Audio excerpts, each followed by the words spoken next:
Hi, I'm Lisa Grossman, and this is Second Life. Second Life is an online virtual community where people meet, work, play, and do pretty much anything else they can think of. But it's not just for fun. Some scientists are using Second Life to do research in everything from spaceflight to psychology. I visited a psychologist at the University of Washington to find out what Second Life can do for her. My name is Sapna Cherian. I'm an assistant professor of psychology at the University of Washington, and I study how to change stereotypes of computer scientists to make women feel like they have a place in the field. Cherian wondered why so few women were graduating college with computer science degrees, and thought the geeky stereotype of computer scientists might have something to do with it. At first, she tested this by putting students in actual classrooms, sometimes with geeky decorations, sometimes with neutral decorations, and asking them how they felt there. But now her lab is entirely virtual. And what we do is we have our participants come in to the lab and we log them into Second Life, and we just let them walk around these environments. So they're walking around them online, virtually. And after they've walked through them, they give us responses on what they thought of the environments, where they feel like they would rather be if they were going to take a computer science class, what they think of the teachers, and what they think about the other students who might take classes like that. And what we're interested in is whether women and men can get a sense of which classroom they'd rather be in just based on the objects that are in that classroom.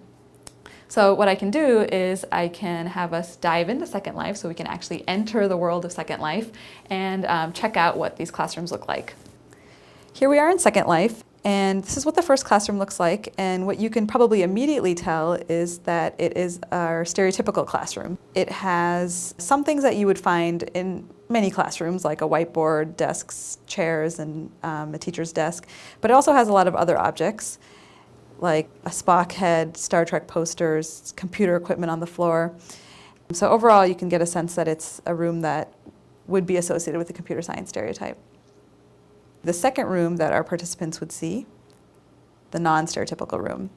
In many ways, it's similar to the first room. It's a classroom. It has the same number of desks and chairs, and it's got that teacher's desk, and again, that whiteboard reminding people that they're in a computer science classroom. But what you can probably tell immediately is that the classroom has a different feel. So it's got different objects in it. So it has plants, water bottles, art on the walls in this case. Things are tidier.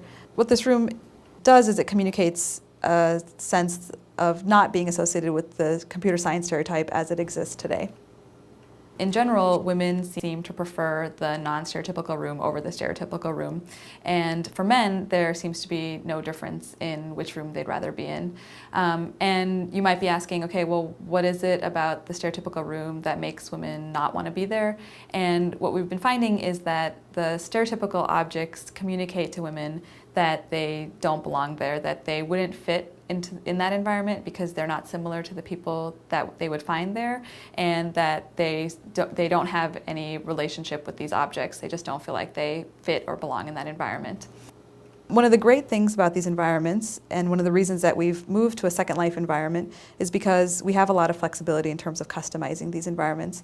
So let's say we were interested in whether the coffee maker is making a difference. Well, we can answer that question really easily by doing a study where we remove the coffee maker and it's gone, and we could do the same thing for those little mugs. And we're able to not only delete objects, but we can move them, we can resize them, we can do all kinds of things so that we can see what exactly is contributing to our effect. Another thing that we can do in these classrooms is we can actually put people in the seats. This is another thing that would be really hard to do in real life. We would have to find like whatever 10 or 20 students to come sit in the seats for every single subject who's there. And in this case, we can just design some avatars, put them in the seats, and when a subject enters the room, they'll see these students sitting there. And we can do the same thing with the teacher's avatar too. So we're able to change, for example, the gender of the teacher and see whether that makes a difference. And so what we've been able to do with Second Life is that we've been able to take a phenomenon that exists in the real world, measure it in the lab in a very controlled manner, and then we're able to take that, these findings and apply them back into the real world.